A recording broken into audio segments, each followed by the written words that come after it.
Welcome to the next in our series of online lectures for Western Civ 1. Today we are going to continue our study of early human civilizations in a region known as the Near East. Our lecture is going to focus on four peoples: the Assyrians, the Neo-Babylonians, the Persians, and the Israelites. Each introduced something new to our understanding of the ancient world. Some, especially the Persians and the Israelites, continue to influence Western civilization today.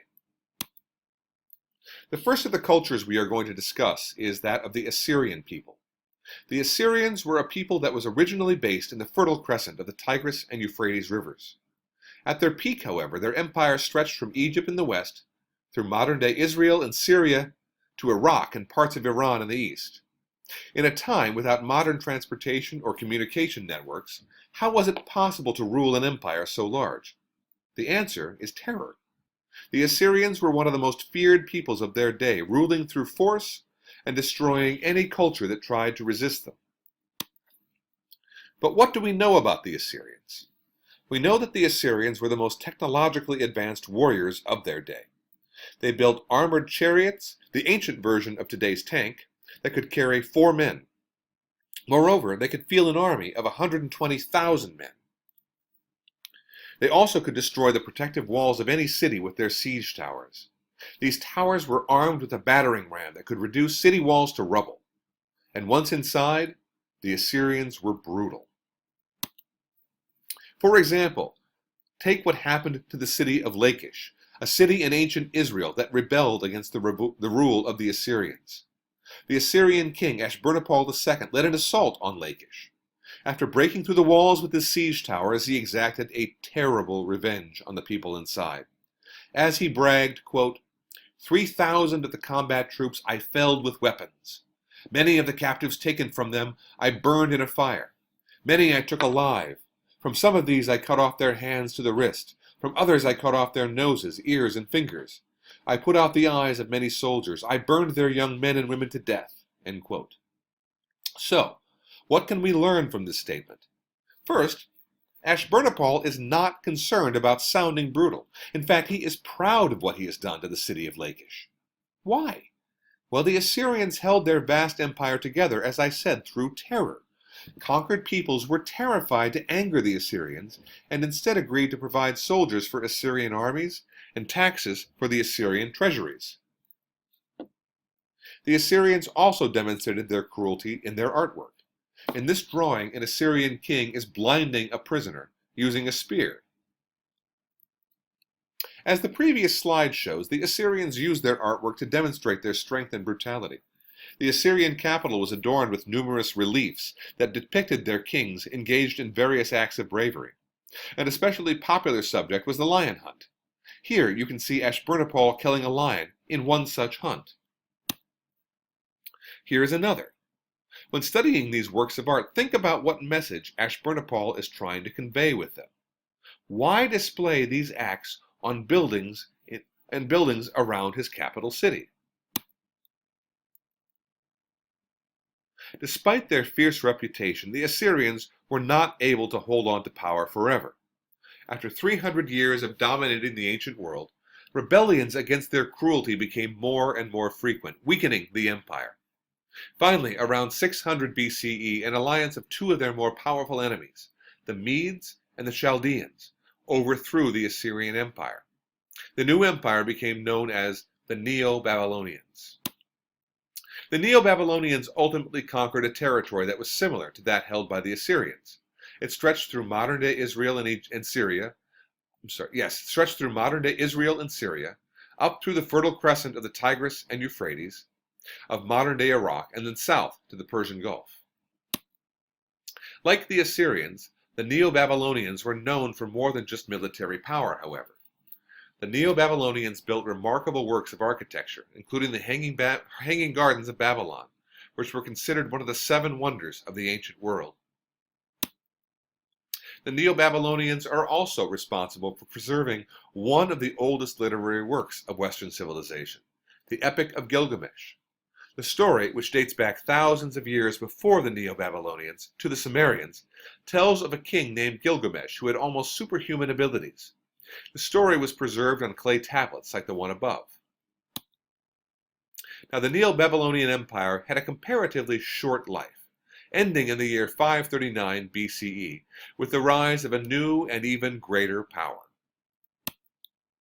That power was the Persian Empire and their leader, Cyrus the Great.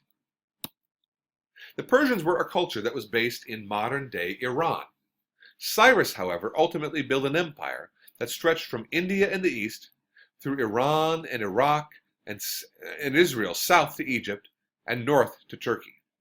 It was the greatest empire of its day, and it included hundreds of cultures, religions, languages, and peoples. Cyrus had a unique way of governing such a diverse empire. He appointed governors, known as satraps, to rule each territory. Often the governors were local leaders who promised to maintain order in Cyrus's name. As long as those territories provided soldiers for the immense Persian army and paid taxes to support the empire, Cyrus left them alone. They continued to speak their own languages and worship their own gods, as they always had. That said, the Persians did have a significant influence on Western civilization. One way was through religion. The main religion of the Persians was a faith known as Zoroastrianism. Zoroastrianism preached that there was one God, a deity known as Ahura Mazda. Ahura Mazda demanded good behavior and justice. Opposing Ahura Mazda was an evil figure known as Ahriman, who was very similar to Satan in Christianity. Zoroastrianism argued that human beings had two choices. They could choose goodness and Ahura Mazda, or the evil of Ahriman. This was known as moral dualism. Those who lived ethical lives would be rewarded in an afterlife that again was similar to the Christian version of heaven. Hopefully you can now see why Zoroastrianism was such an influential faith. Its emphasis on good behavior and moral dualism is very similar to both Judaism and to Christianity. Many historians, in fact, believe that the Jewish and Christian faiths developed many of their core beliefs after coming into contact with Zoroastrianism. Excuse me. And speaking of the Jews, a fourth culture that emerged out of this world was very different from the previous peoples that we have studied. The Israelites, also known as the Hebrews or the Jews, were not a large and powerful empire. Instead, their influence will come through culture and religion. In fact, today the Jewish faith is at the core of the world's two largest religions, Christianity and Islam. But what is the story of the Hebrews? Many of you may have learned the story of the Hebrews back in Sunday school. According to the book of Genesis, the Hebrew people got their start when God made a covenant or contract with Abraham, a man who lived in the Sumerian city of Ur. According to the author of Genesis, God promised to make a great nation of Abraham and his descendants, if only he would agree to move from Ur to the land of Canaan, which today is modern-day Israel. Most historians doubt that story, however. Instead, evidence indicates that the Hebrews emerged as a unified culture around the year 1200 BCE. At this time, the Hebrews also began to develop their unique faith. That faith was monotheistic. Monotheism means a belief in one God.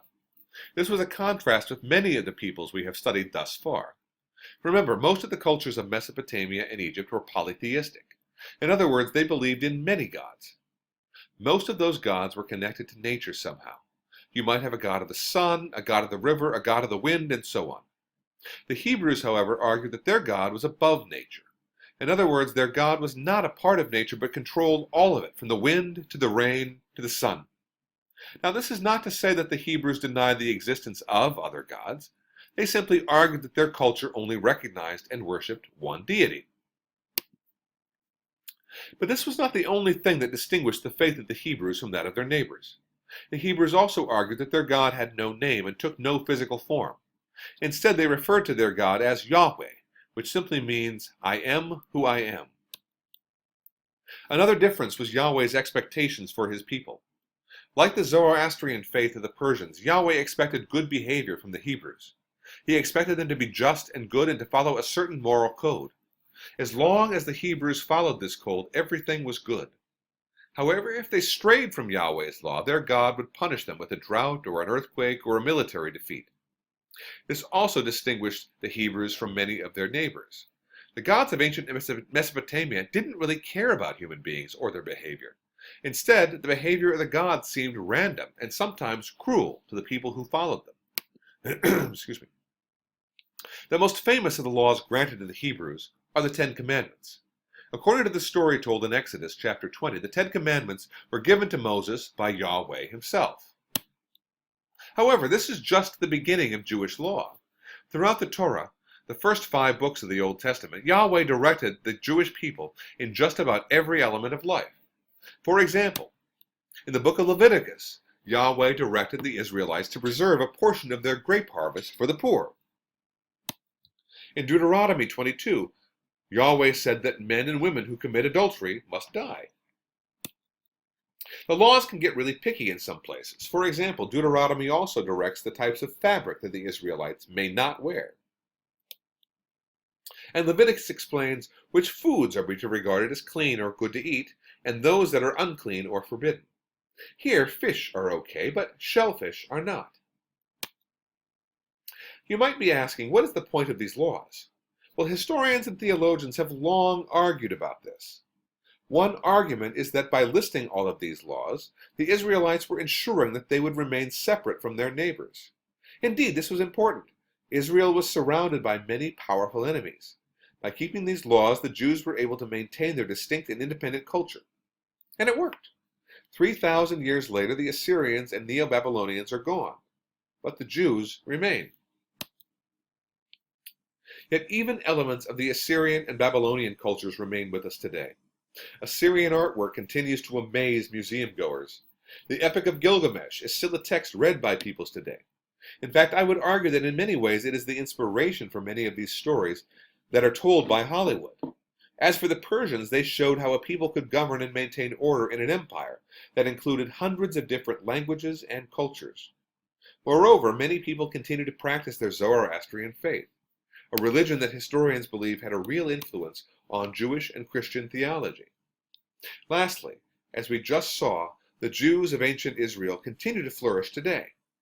In fact, if you include the Christian and Islamic religions that come out of Judaism, you could make the argument that Jews are the most influential faith in human history. Thank you for listening. If you have any questions about this lecture, please direct them to me by email or come by my office, or talk to me about them in class. Thanks and have a good day.